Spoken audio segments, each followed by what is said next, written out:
por la mansedumbre y ternura de Cristo, yo que estando presente ciertamente soy humilde entre vosotros, mas ausente soy osado para con vosotros. Ruego pues que cuando esté presente no tenga que usar de aquella osadía con que estoy dispuesto a proceder resueltamente contra algunos que nos tienen como si anduviésemos según la carne. Pues aunque andamos en la carne, no militamos según la carne, porque las armas de nuestra milicia no son carnales, sino poderosas en Dios para la destrucción de fortalezas, derribando argumentos y toda altivez que se levanta contra el conocimiento de Dios, y llevando cautivo todo pensamiento a la obediencia a Cristo, y estando prontos para castigar toda desobediencia cuando vuestra obediencia sea perfecta. Miráis las cosas según la apariencia. Si alguno está persuadido en sí mismo que es de Cristo, esto también piense por sí mismo, que como Él es de Cristo, así también nosotros somos de Cristo. Porque aunque me gloríe algo más todavía de nuestra autoridad, la cual el Señor nos dio para edificación y no para vuestra destrucción, no me avergonzaré, para que no parezca como que os quiero amedrentar por cartas. Porque a la verdad, dicen, las cartas son duras y fuertes, mas la presencia corporal débil y la palabra menospreciable, Esto tenga en cuenta tal persona, que así como somos en la palabra por cartas, estando ausentes, lo seremos también en hechos, estando presentes. Porque no nos atrevemos a contarnos ni a compararnos con algunos que se alaban a sí mismos, pero ellos, midiéndose a sí mismos por sí mismos y comparándose consigo mismos, no son juiciosos. Pero nosotros no nos gloriaremos desmedidamente, sino conforme a la regla que Dios nos ha dado por medida, para llegar también hasta vosotros. Porque no nos hemos extralimitado, como si no llegásemos hasta vosotros, pues fuimos los primeros en llegar hasta vosotros en el Evangelio de Cristo. No nos gloriamos desmedidamente en trabajos ajenos, sino que esperamos que conforme crezca vuestra fe, seremos muy engrandecidos entre vosotros, conforme a nuestra regla. Y que anunciaremos el Evangelio en los lugares más allá de vosotros, sin entrar en la obra de otro para gloriarnos en lo que ya estaba preparado. Mas el que se gloría, gloríese en el Señor, porque no es aprobado el que se alaba a sí mismo, sino aquel a quien Dios alaba. Amén. Amén. Oremos, hermanos. Señor, te damos gracias por este tiempo, Señor, por esta palabra que hemos podido leer. Te damos gracias, Señor, por la oportunidad que nos das de reunirnos como iglesia, Señor, y alabarte. Y Señor, reunirnos para escucharte, Señor, para saber qué es lo que tienes que decirnos en este día. Prepara nuestros corazones, Señor, y que podamos estar atentos para poder ser edificados, Señor. Bendice también las ofrendas que se levantarán en tu nombre. Bendice al dador alegre, Señor, y ayuda a la iglesia, Señor, para administrar estos dineros, para que tu obra siga adelante, Señor, y sea de bendición para muchos, Señor, en esta ciudad. Padre, también quiero darte gracias, Señor, de forma personal, por parte mía y de mi esposa, Señor, porque este día cumplimos un año, Señor, en que tú nos permitiste llegar a esta bella ciudad y a esta bella iglesia, Señor. Te damos gracias porque durante todo este año nos has guardado, nos has cuidado, nos has permitido recibir muchas bendiciones, Señor. Hemos sido edificados, animados, retados y también, Señor, bendecidos con amor de parte de esta iglesia, Señor, y pues de la experiencia de estar en este lugar. Gracias, Señor, en nombre de Cristo. Amén. Amén. Jeremías capítulo 9, que es el texto que ya leímos al principio de nuestro servicio. Y la predicación de esta mañana se titula ¿Eres sabio realmente? ¿Eres sabio realmente? La verdadera sabiduría nunca atenta contra sí misma y siempre reconoce sus propios límites. No es imprudente ni orgullosa. La sabiduría es un atributo de nuestro Dios. Proviene de Él. Jehová es la definición de la sabiduría. Dios conoce todas las cosas. Dios se conoce a sí mismo. Dios conoce toda la materia, todo el espacio, todo el tiempo. Conoce el pasado, el presente, el futuro. No hay cuestión que Él desconozca. No hay decisión en la que Él se equivoque. Siempre escoge el mejor camino y sabe el por qué, el cómo, el cuándo y el dónde de absolutamente todo. Él es el autor perfecto, el juez perfecto, el Padre perfecto. Todo lo que Él juzga, lo juzga rectamente. Nada escapa a su mirada. Nunca se precipita, no tiene que reconvenir ni arrepentirse. Él es perfectamente sabio y eso es parte de su gloria. Conocer a Dios es conocer la sabiduría. Proverbios 9:10 dice: el temor de Jehová es el principio, es decir, el fundamento de la sabiduría. Y el conocimiento del Santísimo es la inteligencia. Con sabiduría Dios creó y sostiene todas las cosas, las que están en la tierra y las que están en los cielos. Por lo tanto, todo ser creado que se diga ser sabio y atente en contra de Dios, en realidad es un necio y se engaña a sí mismo. De hecho, Pablo lo explica así en Romanos 1, respecto al género humano, dice: su necio corazón fue entenebrecido y profesando ser sabios, se hicieron necios.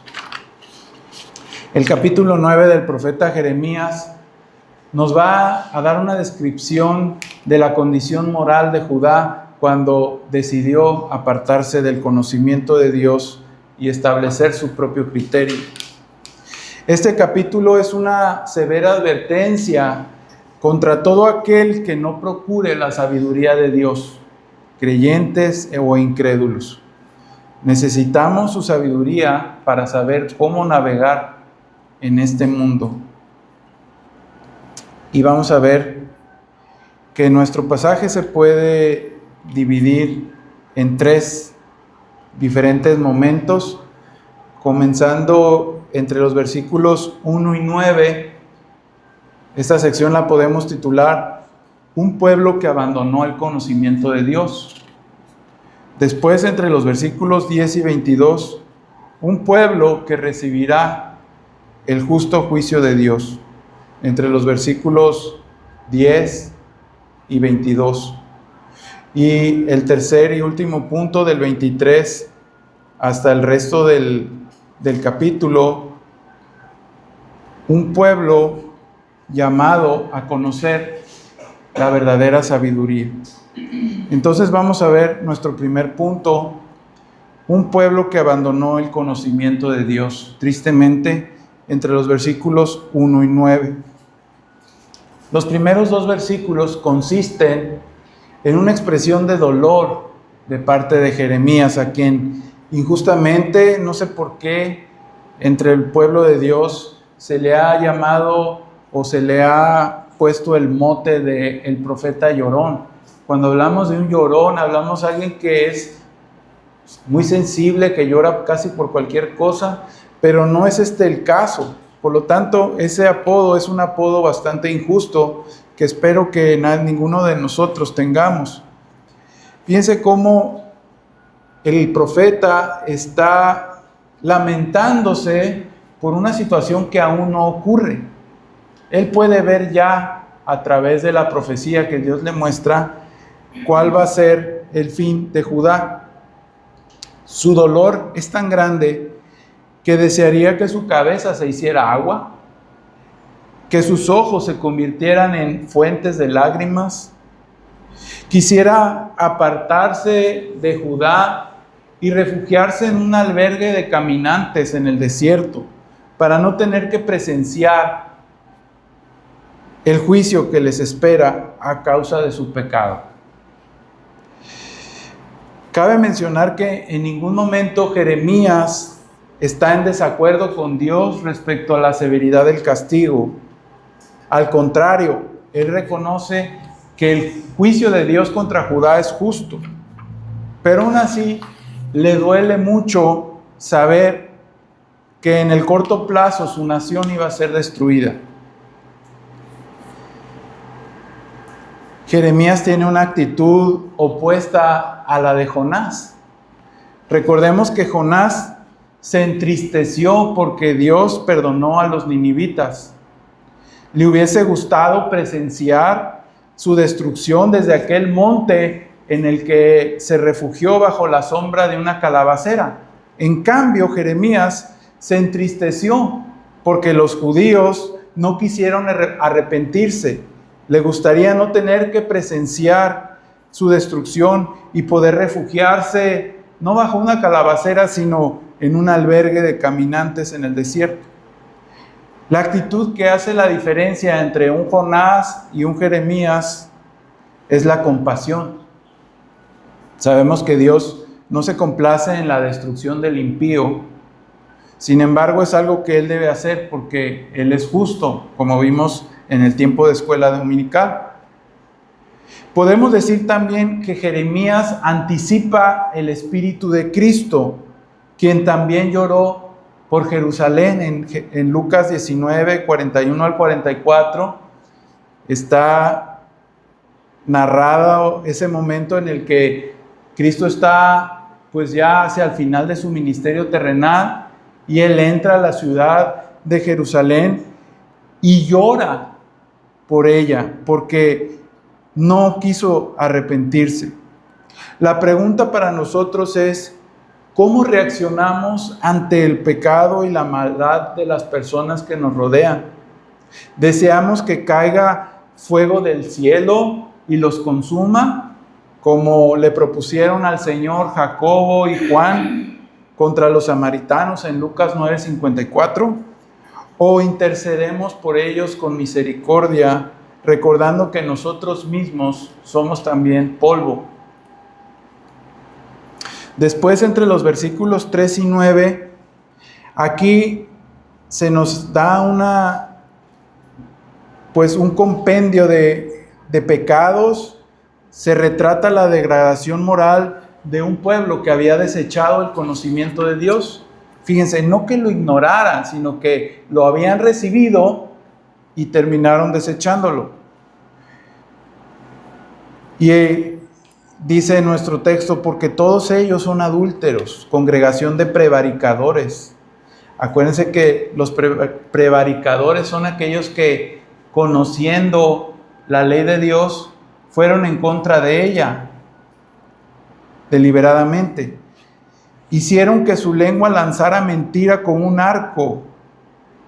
O sea, habían hecho de la mentira su forma de vida.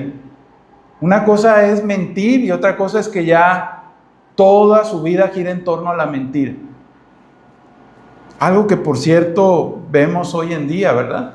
Los políticos hablan mentiras, la publicidad es engañosa, los maestros enseñan cosas que no son, etcétera. Todo en nuestro mundo es muy parecido a esta situación. Dice, y no se fortalecieron para la verdad en la tierra, porque de mal en mal procedieron y me han desconocido, dice Jehová. Me llama la atención esa frase, no se fortalecieron para la verdad. Hoy en día mucha gente se quiere fortalecer en el gimnasio, pero fíjense cómo habla de que tú también te debes fortalecer en la verdad.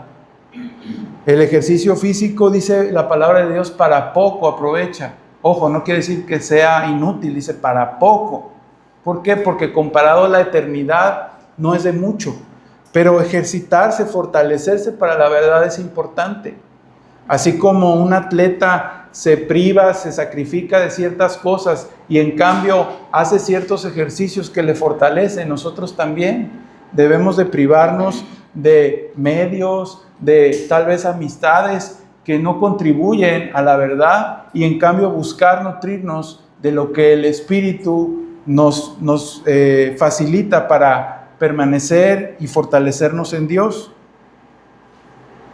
Una sociedad, una iglesia o aún una persona que abandona a Dios y su conocimiento termina perdiendo toda integridad poco a poco. Eso fue lo que le pasó a Judá. En el versículo 4 habla de que ya no se podía confiar en el prójimo, ni aún en el propio hermano en la carne. En el versículo 5 habla de que el engaño se había vuelto el modo normal de relacionarse entre las personas. Y en el versículo 6 habla de que la mentira era tan habitual que ya ni siquiera querían conocer a Dios. Estaban engañados y por eso ya ni siquiera buscaban a Dios.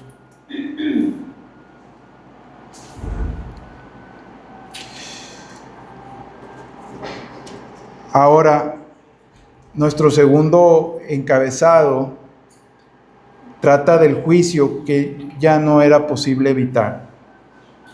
La tierra iba a quedar desolada. Y habla acerca de, o narra una escena terrible, de muerte, destrucción. Y Dios se pregunta en el versículo 12, ¿quién es varón sabio que entienda esto? Y la respuesta aquí es nadie. Nadie. Antes ya había dicho, ¿se acuerdan que se habían hecho sabios para hacer el mal? Nadie comprendió las causas del juicio. Y Dios en el versículo 17 hace un llamado a que ellos consigan plañideras. ¿Y qué es esto de plañideras? Bueno, en el antiguo Israel, el duelo por la muerte de un ser querido se expresaba por medio de llantos, de lamentos, golpes de pecho, las vestiduras se rasgaban, se echaban polvo en la cabeza y se contrataban también plañideras. Las plañideras eran mujeres, por decirlo de algún modo, lloronas profesionales, que se contrataban en los funerales para que fingieran tremendos llantos que terminaran por hacer llorar a todos los presentes y así asegurarse de que el difunto tuviera una despedida suficientemente dolorosa, por lo menos en apariencia. Y no es que Dios avalara esta costumbre, sino que la idea es que el desastre que vendría sería tan grande que harían falta las mejores plañideras para lamentarlo. Tendríamos que imaginarnos como la gloria de Jerusalén en ese tiempo, el templo, sus palacios, todo lo que les habían legado generaciones de reyes y el gran nombre que gozaban, y de pronto imaginarse que en esas calles donde corrían los niños, donde estaban los jóvenes en las plazas, las mujeres, toda esa riqueza que habían acumulado iba a ser destruida. Así, en un momento. El profeta describe esa escena desoladora en la que la alegría se convierte en llanto y la muerte entraba en las casas. Donde antes comían manjares, dice que iban a comer ajenjo y hiel. Donde antes se danzaba, tendría lugar la espada. La muerte alcanzaría a grandes y a chicos. No quedarían suficientes habitantes vivos como para enterrar los cadáveres. Yacerían ahí a la intemperie como el estiércol y serían devorados por los animales del campo y las aves de carroña. Y ahí entonces el profeta se lamenta y llora. La idea central entonces es que quien vive indiferente a Dios no podrá ser indiferente al dolor del juicio por haberle despreciado. Tal vez podrían ser indiferentes cuando todo iba bien, pero cuando vendría el juicio, aquello iba a ser tan tremendo que tendrían que reconocer que finalmente Dios es justo y que ellos habían actuado de manera necia. Finalmente, en la tercera sección, Dios les llama a ser sabios, a no gloriarse en la sabiduría humana, en el poder, en las riquezas, en la valentía, sino que la verdadera gloria consiste en conocer a Jehová. Y aquí encontramos una de las joyas del libro de Jeremías. Seguramente en muchas Biblias viene en amarillo resaltado este versículo porque es muy citado y muy conocido. Jeremías 9:23: no se alabe el sabio en su sabiduría, ni en su valentía se alabe el valiente, ni el rico se alabe en sus riquezas, mas alábese en esto el que se hubiere de alabar, en entenderme y conocerme, que yo soy Jehová, que hago misericordia, juicio y justicia en la tierra, porque estas cosas quiero, dice Jehová. Conocer al Señor significa comprender que Él practica la misericordia conmigo, con los demás, que su juicio es justo y que Él requiere justicia. El capítulo termina recordando que ni siquiera la circuncisión en la carne les libraría del juicio. Dice: he aquí vienen días, dice Jehová, en que castigaré todo circuncidado y a todo incircunciso, a Egipto y a Judá, a Edom y a los hijos de Amón y Moab. Para un judío de la época, ciertamente resultaría sorprendente que los pusieran en la misma categoría, porque ellos decían: no, nosotros somos los pueblos del pacto, y los demás, hasta de manera despectiva les decían, son los perros. Y aquí el Señor les dice: no, voy a castigar a todas esas naciones incircuncisas. Acuérdense que la circuncisión era la señal externa del pacto, y a toda la casa de Israel que es incircuncisa de corazón. O sea, está diciendo: no importa que externamente en la carne tú tengas una señal de que tienes una relación con Dios, tu corazón no está en comunión conmigo, por eso también te castigaré. Y esto nos enseña de que no basta con confesar con los labios, sino que hay que creer en el corazón, hay que tener una comunión real con Dios, no nada más de apariencia. Ahora me quiero centrar en las aplicaciones de nuestro texto. La primera es que tengamos compasión por quienes desprecian el conocimiento de Dios, porque, para empezar, nosotros en un tiempo también fuimos ignorantes, también fuimos prevaricadores y lo seguimos siendo. Jeremías llora porque él amaba a su pueblo y porque siempre nos duele ver a un ser querido sufrir, y que teniendo la posibilidad de ser salvo, quiere aferrarse a su pecado. Y eso es doloroso.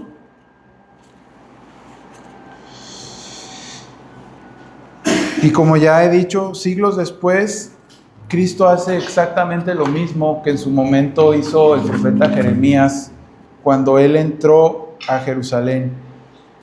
Y si él lloró por los pecadores, nosotros no podemos contemplar su perdición con arrogancia o con indiferencia.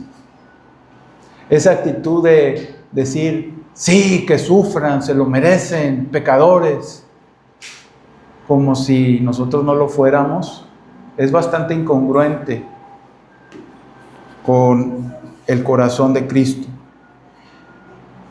El Evangelio nos llama a anunciar la verdad de Dios con lágrimas, no con arrogancia, no con un sentido de superioridad moral, como te vengo a enseñar mi gran moralidad. No, es ponernos al lado del pecador, aún abajo de él, y decir: yo como tú soy igual, Yo merezco, al igual que cualquier otro hombre, la condenación. Venimos a exaltar la grandeza y la misericordia de Dios, no nuestra propia superioridad moral. Por eso no tenemos ningún motivo por el cual alegrarnos por la destrucción del impío.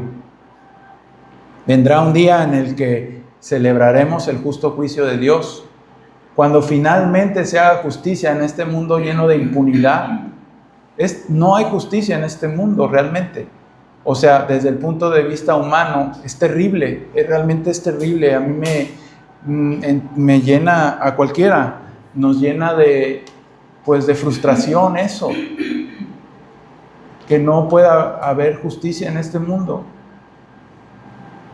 Estaba escuchando el testimonio de una mujer en Colombia que cuando era niña fue secuestrada por las FARC y sufrió todo tipo de abusos, la forzaron a ser guerrillera y ahora en Colombia hubo un cambio político y a las FARC se les perdonó todo, incluso se les permitió participar en comicios y algunos han ganado elecciones, y esos que están ahora gobernando, dice, ellos ahora que esa niña creció y 12 años después, dice, esos que están en el gobierno fueron los que a mí me hicieron todo eso, y ellos están impunes y ahora dirigen el país.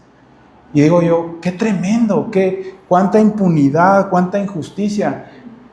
¿Cómo es que los que pervirtieron el derecho y la justicia ahora sean los que la administran? ¿Cómo puede ser? Y gente que está en altos cargos y la justicia no le toca. Este mundo no es justo, hermanos, no es justo. Pero va a llegar un día en que Cristo hará justicia. Y todo aquel que no esté será juzgado justamente. Y ahí todo su pueblo y todas las criaturas celestiales glorificarán a Dios por su justicia.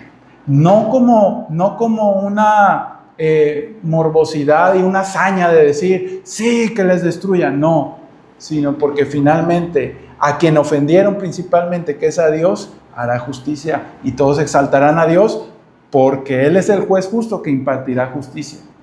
Y también será alabado del lado de su misericordia, porque aquellos que no merecíamos su favor, recibimos perdón por medio de Cristo, y Cristo será exaltado, tanto por su misericordia como por su justicia.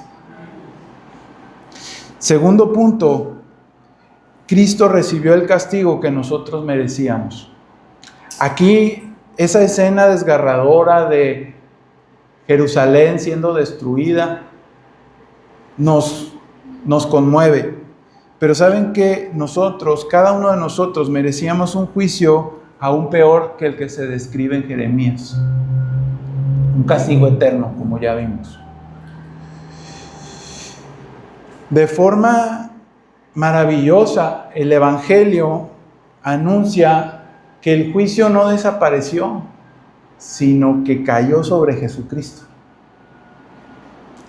La ira justa de Dios fue satisfecha en la cruz del Calvario, cuando Cristo quiso y voluntariamente recibió el castigo que a nosotros nos corresponde en la cruz, para que nosotros pudiésemos ser perdonados. Si hoy hay esperanza para nosotros, no es porque Dios haya dejado de ser justo, al contrario, es porque Cristo recibió el juicio que merecíamos, para que todo aquel que en Él cree no perezca, sino que tenga vida eterna. El versículo 12 de nuestro pasaje, Dios pregunta, ¿quién es sabio para entender esto? Bueno, el grado máximo de sabiduría, ¿saben en qué consiste? No en entender la fórmula que Einstein descubrió de la energía, ni en entender física cuántica, ni nada de eso. El mayor grado de sabiduría consiste en comprender que el justo juicio de Dios fue satisfecho en Cristo Jesús. El que entiende eso y lo adopta como una verdad para sí misma, se puede considerar en el más sabio de este mundo. En eso consiste la sabiduría, en conocer a Dios y en creerle. Cualquier niño o adulto que crea en esta verdad es sabio y es más sabio que cualquier otro hombre. No importa lo inteligente que sea, los grados académicos que tengas, eso no importa, eso va a perecer, eso es polvo. Pero el que crea que Cristo Jesús vino a este mundo para morir en lugar de sus pecados y que creyendo en Él puede tener vida eterna, ha entendido lo más importante de esta vida. ¿Quién es sabio para entender esto?, se pregunta Dios. Y el capítulo termina diciendo: alábese el que se hubiere de alabar en entenderme y conocerme. Hay cosas que nos llenan de orgullo, un orgullo sano de decir: me propuse cumplir tal meta y la cumplí, y me siento orgulloso de eso. Puedo decir: qué bueno que lo pude hacer. Pero ¿saben qué? Cualquier meta es insignificante comparado al orgullo que podemos sentir de decir: gracias a Dios le sigo. No por mis propios méritos, sino por su gracia. Si de algo hemos de alabarnos, es en alabar a Dios, en entenderle y conocerle. Y todo el crédito es de Él. Cristo dice: el que me ha visto a mí, ha visto al Padre. En Juan 14:9. Y Juan dice en Juan 1:18 que al unigénito Hijo Dios le ha dado a conocer. Dios le ha dado a conocer. El conocimiento de Dios del que habla el profeta Jeremías, entonces alcanza su máxima expresión en Jesucristo. La mayor riqueza entonces no es el éxito, tampoco el valor, ni la inteligencia. En eso, humanamente hablando, se mide el éxito, ¿verdad? Hombre, esa persona la hizo en la vida. Puso un negocio y hoy en día tiene sucursales en todo el mundo. ¡Qué exitoso! ¿O qué tal al valor? Condecorado con medallas al valor. Un gran referente puede sentirse orgulloso. O a la inteligencia. Tiene un doctorado honoris causa en tal materia, es una eminencia en su campo. ¡Oh! Dice Dios: en eso no te debes de alabar, sino en conocerme. Si de algo puedes sentirte satisfecho, orgulloso, agradecido, es en conocer a Dios. Es la mayor bendición que un ser humano puede tener, conocer a Dios por medio de Cristo. Porque en Él vemos perfectamente la misericordia, la justicia y el juicio que Dios requiere de cada uno de nosotros. La pregunta otra vez del título es: ¿eres sabio realmente? ¿Eres sabio? Porque su palabra dice que al necio lo hace sabio. Al que no tiene fuerzas, le da fuerzas. Al que no tiene esperanza, le brinda una esperanza viva. Al que no tiene Dios en el mundo, le da un sentido y un Dios para su vida. Ahí está el secreto de la sabiduría, no está tan lejano de nosotros, está disponible y lo mejor de todo, es gratuito. Vamos a orar. Señor, hay muchos caminos que podemos escoger y puede haber mucha confusión en nuestro corazón. Algunos se ponen metas en la vida y sus padres les dicen: quiero que seas alguien en la vida. Quiero que alcances tus metas, tus caminos, que logres ser un referente, alguien que se dé a respetar. Pero Señor, todo eso, a final de cuentas, ¿para qué sirve? Cristo dice, ¿de qué sirve al hombre si ganara el mundo y perdiera su alma? Hoy has hablado a nuestro corazón y nos has recordado que la verdadera sabiduría consiste en conocerte por medio de Cristo y reconocerlo a Él como el Señor y Salvador de nuestra vida. Hemos visto cómo ignorar tu palabra, menospreciarla, serte indiferente, termina haciéndonos mentirosos, engañadores y necios. Y cómo toda una sociedad, toda una nación se va pervirtiendo al grado de vivir alrededor del engaño y de la mentira. Nosotros mismos vemos esa realidad en nuestra sociedad, donde hay tanta injusticia, tanta impunidad, tanta mentira, que siempre hay que leer entre líneas, siempre hay que sospechar de todos, porque no hay verdad. La única verdad que podemos encontrar es la de tu palabra, no adulterada. Te pedimos que hagamos de ella nuestro especial tesoro, que busquemos en ella la sabiduría, que nos fortalezcamos para la verdad, que perseveremos en ponerla por obra con la ayuda de tu Espíritu. Gracias por recordarnos una vez más el valor de la eternidad y cómo poder caminar a tu lado en pasos firmes. Ayuda a cada uno de nosotros a conseguirla y a alabarnos en conocerte y en permanecer en ti.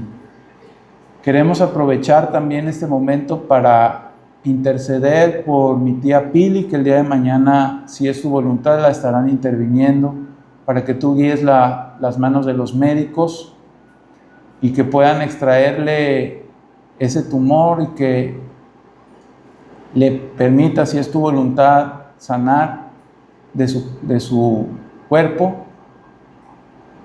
Y te pedimos también por su esposo, mi tío Johnny, por su familia, y que tú te glorifiques por medio de esta situación. También te pedimos por los hermanos Jesús, Mabel, Carlos, que puedan ir y venir con bien y los guardes allá. Y por cada uno de nosotros, ayúdanos en todo, Señor, y bendice a esta iglesia. Te lo pedimos en Cristo Jesús, nuestro Salvador. Amén. Amén. Amén. Pues que Dios le